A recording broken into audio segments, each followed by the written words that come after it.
안녕하세요. 아기고래입니다. 오늘은 존 디에튼이라는 미국 변호사가 SEC의 리플 고소에 대해서 어떤 내용으로 직무집행 명령 소송을 했는지 보겠습니다. 전 영상에서 이분이 리플사와 SEC에 관해 어떻게 생각하는지를 소개해드렸고, 오늘은 실제 소장을 보면서 그가 말하는 왜 SEC는 리플사를 고소했는지, 그리고 그 안엔 어떤 다른 내용들이 담겨 있는지 함께 보시겠습니다. 제가 지난번에 올린 SEC 고소장 번역을 보신 분들은 아시겠지만 한 문장 한 문장 번역하는 게 아니기 때문에 중요한 내용과 흐름만 보시면 되겠습니다. 신청인은 본인인 존 디에튼과 비슷한 상황에 처해 있는 모든 사람을 위해 집단 소송으로 진행했습니다. 반대쪽은 SEC와 새로운 SEC 의장 엘랏 로이스맨입니다. 다들 아시겠지만 SEC는 미국 증권거래위원회입니다. 줄여서 SEC라고 쓰겠습니다. 먼저 사실 진술부터 시작합니다. SEC의 사명문은 투자자를 보호하고 공평성을 촉진하고 회사들에 대한 정보를 공유해 투자자들이 자신 있게 정보에 기반한 결정을 할 수 있게 도와주는 것이다. SEC의 의장으로서 제이 클레이튼의 의무는 이 사명문을 시행하는 거였는데 XRP를 사고 거래하고 받은 모든 죄 없는 투자자들에게 몇백만 달러의 손해를 입혔다. 2020년 12월 22일 XRP가 처음 생겨나서 대중에게 팔린 지 7년이 지난 후 클레이튼은 부당한 동기와 회복할 수 없는 손해를 입히려는 목적으로 리플사와 빵영 그리고 크리스 랄슨에게 2013년부터 지금까지 미등록 증권인 XRP를 팔고 있다고 고소했다. SEC는 과거에 비트코인과 이더리움은 증권이 아니라고 했다. 고소 전 XRP는 세 번째로 큰 암호화폐고 2013년부터 전 세계 200개가 넘는 거래소에서 거래됐고 미국에서 유명한 거래소인 코인베이스, 크라켄, 바이낸스, 보에저, 크립토닷컴, 그리고 업홀드 등에서 거래됐었다. 싱가포르에 있는 스위스 은행의 자산 운용팀 책임자는 기사를 통해 미래의 토큰인 비트코인과 이더리움, XRP에 관심을 가지라고 추천했고 XRP는 증권이 아니고 결제에 관한 미래 기술이라고 했다. 비트코인, 암호화폐, 디파이, CBDC는 지난 3년간 가장 많이 다뤄진 주제였다. 전염병 사태로 자금 지원 필요를 느낀 전 세계 정부들에게 디지털 화폐와 CBDC는 전 세계에서 가장 중요한 주제가 되었다. 중국 최고 지도자인 시진핑은 국가 정상들에게 CBDC를 쓸 것을 권고했고 G20 미팅에서 CBDC가 왜 필요한지를 설명했다. 일본은 디지털 엔과 CBDC를 발표하기 위해 서두르고 있고 캐나다는 곧 CBDC를 출시할 거고 영국은행은 디지털 화폐가 결제 안에서 은행의 역할을 대신할 거라고 했고 유럽중앙은행은 유럽이 CBDC 레이스에서 지고 있으며 그 결과는 심각할 거라고 했다. 페이팔의 CEO인 댄 슐맨은 사람들이 디지털 화폐로 떠나가고 있고 CBDC는 미래라고 했으며 일본의 높은 은행 간부는 디지털 화폐를 개발하는 게 최우선 과제이며 일본은 중국과 한국에 뒤처지고 있다고 했다. 중국은 이미 정부에서 보증하는 디지털 화폐를 지난 몇 개월간 몇몇 도시에서 쓰고 있다. 러시아 은행 간부는 결제 지불 거대 기업인 스위프트가 디지털 화폐로 교체될 거라고 했다. 지난 몇 년간 리플사는 XRP를 통해 해외 송금을 아주 빠르게 만들어 스위프트의 경쟁자로 등극했다. 통화감독청장인 브라이언 브룩스는 정부가 현재 존재하고 있는 사기업인 리플사와 그들의 기술을 이용해 스위프트 시스템을 바꿔야 한다고 했다. 브라이언은 XRP와 XRP 레저에 언급을 하지 않은 채 공개적으로 정부가 CBDC를 만드는 게 좋을지 아니면 이미 민간 부문에 나와 있는 걸 쓰는 게 좋을지 질문하기도 했다. CBDC를 만들 수 있는 기술력은 이미 존재하며 하나의 문제는 규제의 명확성이 없는 것이라고 했고 사람들은 이건 XRP를 말하는 거라고 생각했다. 리플사는 그들의 결제 플랫폼과 XRP 레저를 이용해 CBDC를 만들 수 있다는 걸 알리면서 갈링하우스는 중앙은행들이 XRP 레저에서 CBDC 발행에 관심이 있다고 알렸다. XRP는 세계경제포럼에서 은행의 CBDC에 관해 가장 중요한 암호화폐로 이름을 올렸고 리플의 CTO인 데이비 슈왈츠는 XRP 레저가 CBDC들과의 다리 역할을 할 거며 XRP는 브릿지 코인으로 쓰여질 거라 했다. 전 상품선물거래위원회 전 위원장은 공개적으로 소환을 통해 XRP는 증권이 아니라고 했고, 국회의원 팀 에머는 XRP는 당연히 증권이 아니라고 말했고, 일본, 싱가포르, 영국, 스위스, 아랍에미레이트 연합국은 모두 XRP가 증권이 아니라고 했다. 영국 금융감독원은 SEC와는 다르게 투자자와 사업체를 위해 명확한 규제안을 내줬다. 그들은 암호화폐가 몇 가지로 분류되는데 A. 증권형 토큰, B. 유틸리티 토큰, C. 거래용 토큰이다. 그들은 XRP를 유틸리티 토큰과 거래용 토큰에 둘 다 해당되는 하이브리드 토큰으로 지정했다. 증권형 토큰으로는 분류하지 않았다. 조금 내려가서 보시면 SBI는 6.6조 달러의 환율 시장에 XRP를 테스트하는 계획을 발표했었다. 골드만삭스의 전 임직원들이 그만두고 리플사에서 일하고 있고, IMF는 그들의 출판물을 통해 브릿지 화폐로 쓸 수 있는 코인을 XRP와 JPM 코인이라 했고, 2015년 미국 법무부와 재무부 금융범죄단속 네트워크인 핀센도 XRP를 가상화폐라고 분류했다. 그러므로 미국이나 세계적으로 XRP는 화폐나 가상화폐, 상품, 그리고 유틸리티 토큰으로 묘사되고 있다. 2015년 리플사는 비트코인과 암호화폐 투자자인 로저버에게 판 XRP에 대해 미국 정부와 합의를 해 벌금을 냈고, 리플과 XRP 지갑을 만들지 않는다에 동의했다. 추가로 2015년 법무부와 핀센과 합의했고, 그들은 XRP를 가상화폐라고, 그리고 리플사를 송금업체로 정했다. 미국 정부와 합의의 조건은 증권법에 해당되지 않는 다른 모든 법을 준수하겠다는 내용이었다. 하지만 5년 후 SEC와 클레이튼은 리플사와 경영진과 전혀 관계없는 투자자들이 산 XRP까지 증권이라고 주장하고 있다. XRP가 가상화폐인지 상품인지 증권인지에 관해 클레이튼은 과거에 몇 번 질문을 받았다. 고소가 시작하기 2년 전에 CNBC 인터뷰에서 SEC에서 XRP를 비증권으로 발표할 거라는 질문에 그는 만약 증권이면 규제하겠다라고 얘기했다. 1년 후 2019년 핀테크 이벤트에서 XRP에 관해 또 질문을 받았다. 아이러니하게도 갈링하우스와 클레이튼은 둘 다 핀테크 컨퍼런스의 초청 연사로 그 자리에 있었다. 클레이튼은 SEC는 특정 제품에 대해선 언급을 안 한다고 했지만 그들은 이미 비트코인과 이더리움에 대해 공개적으로 말한 적이 있다. SEC는 2017년 ICO를 진행한 회사들에게 미등록 증권 판매 혐의를 주장할 때 이 문제를 같이 제기할 수 있었다.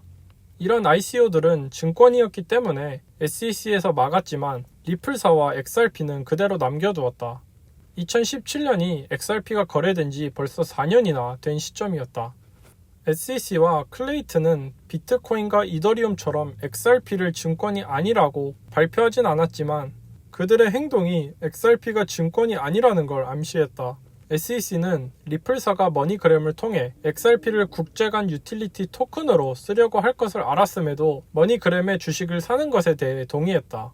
SEC가 말하는 불법 증권 XRP의 사용을 리플사뿐만 아니라 머니그램에게도 허락해준 꼴이다.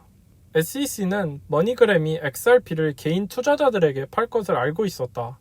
그러므로 XRP를 미등록 증권이라고 믿는 SEC는 머니그램이 죄 없고 리플사랑 아무 관련이 없는 투자자들에게 파는 것에 대해 동의한 것이다. 2020년 4월 통화감독청이 은행들은 암호자산 수탁 업무를 할 수 있다는 것에 관해 클레이튼은 그것에 대해 동의한다고 편지를 보냈다. 클레이튼은 통화감독청과 동의하지만 XRP는 수탁할 수 없다라고 얘기한 적이 없으며 나중에 XRP나 어떤 암호화폐도 증권으로 판명될 수 있다는 언급도 하지 않았다. SEC는 은행이 암호화폐 수탁을 하는데 전부 동의하는 것처럼 보였다. SEC가 미국 은행들이 암호자산을 수탁하는 데 있어서 동의한다라고 추정하는 건 100% 당연한 일이다. SEC의 고소가 파장이 큰 만큼 전 SEC 의장인 조셉 그럼페스트는 클레이튼에게 여태 본 적 없는 몇십억 달러의 손실을 가져올 수 있다고 했고 지금 당장 고소를 할 긴급한 이유가 없다고 전했다. XRP는 미국과 전 세계에서 7년 동안 거래됐고 200개가 넘는 거래소에서 거래된다는 걸 SEC도 잘 알고 있었다. 그라운페스트는 만약 고소를 시작한다면 이 거래소들은 문제가 해결될 때까지 XRP 거래를 중단하거나 상장 폐지시킬 거라고 경고했지만, 그럼에도 클레이튼은 SEC 사명문과는 다르게 리플사의 특정 XRP 분배나 경영진의 판매가 아닌 모든 XRP가 증권이라고 고소를 시작했다. 고소를 통해 XRP를 미등록 증권이라고 얘기하기 전에 클레이튼은 SEC 의장으로서 사직서를 내면서 임기가 끝나기 전에 나갈 거라고 트럼프 행정부에게 전했다. 새로운 행정부가 30일도 안 돼서 들어오는 시점에 정치적 또 개인적 목표를 가지고 리플사와 XRP에게 가장 큰 데미지를 줄 수 있게 근대 역사상 가장 중요한 고소를 시작했다. 그의 불순한 이 정치적, 개인적 동기는 Memorandum of Support에 기재되어 있다. 전 SEC 의장 그란페스트는 SEC가 증권법에 의해 이더리움과 XRP가 어떻게 다른지 설명을 안 했기 때문에 이더리움과 XRP는 같은 대우를 받아야 된다고 했다. 그는 SEC가 XRP를 증권법에 해당되게 하고 이더리움을 가만히 내비두는 것은 SEC의 재량에 형평성의 문제를 제기할 수 있다고 했다. 그의 경고에도 불구하고 SEC는 모든 XRP를 증권이라 주장하며 48시간 안에 아래 같은 일들이 벌어졌다. 54개 거래소에서 상장 폐지와 다른 거래소에서 거래 중지, 비트스탬프, 거래와 입금 중지, Bitwise, 암호화폐 인덱스 펀드에서 XRP 청산, BitTrue, 신용카드로 XRP 구입 금지. 그 외 쭉 보시면 평생 모은 돈의 80%가 날아간 사람들, 은퇴 자금이 날아간 사람들, 75%의 가격 하락 등이 있습니다. 2017년 ICO 기소에선 SEC가 처벌 대상을 회사 자체와 운영진과 그들의 판매에 맞췄다. 이번에도 마찬가지로 2013년에서 2015년 같이 특정 XRP 판매나 운영진의 판매만 문제 삼을 수 있었다. 오늘날의 XRP가 증권이라고 주장하는 건 법적으로 잘못된 것뿐만 아니라 부정한 것이다. 클레이튼이 시작한 고소는 단지 XRP가 증권인지에 대한 문제가 아니다. Memorandum of Support에 어떤 동기로 클레이튼이 고소를 시작했는지에 관해 몇 가지 이론을 제시했다. 합의로 끌고 가기 위해 SEC는 공격적인 고소를 했을 확률이 있다. SEC가 디지털 화폐 하위 프레임워크에 어떻게 XRP를 해당시켜야 되는지 모를 수도 있다. 흥미롭게도 새로운 SEC 의장은 투자자들의 상황에 맞게 항상 케이스 바이 케이스로 모든 걸 분석하라고 했고, 시장 참여자들이 선의로 법에 맞게 행동한다면 강제 법 집행은 처음이 아닌 마지막 단계라고 했다. 그들은 이 고소의 결과로 몇십억 달러의 투자자들의 자산이 없어질 걸 알고 있었고, SEC와 클레이튼은 그들을 보호하기보단 엄청난 경제적 손실을 안겨줬다. 리플사와 클레이튼 그리고 트럼프 행정부의 갈등은 2019년에서 2020년쯤 드러나기 시작했다. 리플사의 법무자문위원은 미국이 암호화폐와 블록체인 기술 경쟁에서 중국에게 질 만큼 위험하다 했고, 랄슨은 몇 차례 미국은 중국에게 기술 냉전에서 이기지 못하고 있다고 했다. 그는 비트코인과 이더리움 채굴의 80%가 중국과 아시아에서 나오고 있으며 미국 정부의 무대책은 미국의 혁신을 억누르고 있다고 주장했다. 걸링하우스는 CNBC와 팍스 비즈니스에서 트럼프 행정부가 규제 명확성을 주지 않아 리플사가 미국 밖으로 나갈 것이라고 협박했다. 리플사와 경영진 그리고 로비스트들은 힘있고 중요한 정치인을 통해 클레이튼의 실적을 문제 삼았다. 상원의원인 마이크 크레이퍼는 통화감독청과 SEC에게 편지를 써 암호화폐 결제의 규제 명확성을 요청했다. SEC가 고소하기 몇 주 전 몇몇의 미국 국회의원들도 XRP를 포함해 디지털 자산의 규제 명확성을 달라고 편지를 보냈다. 리플사는 클레이튼에게 정치적 압력을 계속 넣었다. 그들은 SEC가 규제 명확성을 주지 않아 트럼프 행정부와 클레이튼은 블록체인 기술 전쟁에서 중국에게 지고 있다고 주장했다. 미국 정보기관들은 중국 공산당이 디지털 화폐에 줄 수 있는 영향력에 대해 우려를 표했다. 리플 경영진이 트럼프 행정부와 클레이튼이 미국 혁신보다 중국 기술을 편애한다는 말 다음 가장 최악의 일은 조 바이든 대통령 당선을 축하한다고 공개적으로 밝힌 것이다. 추가로 리플 경영진은 지금보다 더 최악일 수 없다며 바이든 행정부가 트럼프 행정부보다 훨씬 나을 거라고 얘기했다. 그들은 미국 거래소에서 공개적으로 XRP를 팔게 한 지 7년이 지난 이후 XRP를 암호화폐 인덱스 펀드와 신탁 계정에 넣는 걸 허락한 이후 리플사가 머니그램의 지분을 사는 것을 허락한 후 법무부와 핀센에서 XRP를 가상화폐로 발표한 이후 전 SEC 의장의 경고가 있고 야당이 30일도 안 돼 들어올 걸 알면서 고소를 진행했다. SEC가 XRP를 증권이라고 주장하는 한 가지 논리적인 이유는 합의 강요다. 패닉과 두려움을 주어 피고를 유죄 인정이나 합의로 끌어가게 하는 전략은 검사들이 많이 쓰는 전략이다.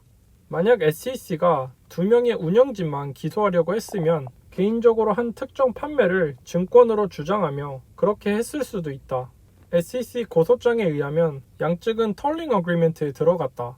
그러므로 그들은 합의에 대한 얘기를 이미 나눴고 갈링하우스와 랄슨은 합의 대신 싸우기로 결정했다. 간단히 얘기해서 SEC는 가장 공격적인 고소를 시작해 리플사를 괴롭히고 가장 큰 피해를 입혀 합의를 강요한 거다. SEC가 고소를 시작한 다른 이유 중 하나는 디지털 화폐가 어떻게 규제 프레임워크에 들어가는지 몰라서 그런 것 같다. 새로운 SEC 의장 엘라드 로이스맨은 우리는 집행력을 이용해 새로운 기준을 발표하거나 정하지 않겠다고 했다. 그는 강압적으로 규제를 내놓는 것이 행정 절차법에 따라 대중 여론 수렴을 하는 법 제정 절차를 무시할 수 있다고 우려를 표했다. SEC는 리플에 대한 고소장을 수정해 리플사와 리플 운영진과 관련이 없는 XRP를 산 투자자들을 제외해야 한다. 그들의 XRP는 증권이라는 사실과 법적 근거가 없다. 밑에 Memorandum of Support에 오늘날의 XRP는 증권이 아니라는 명백한 근거가 있다.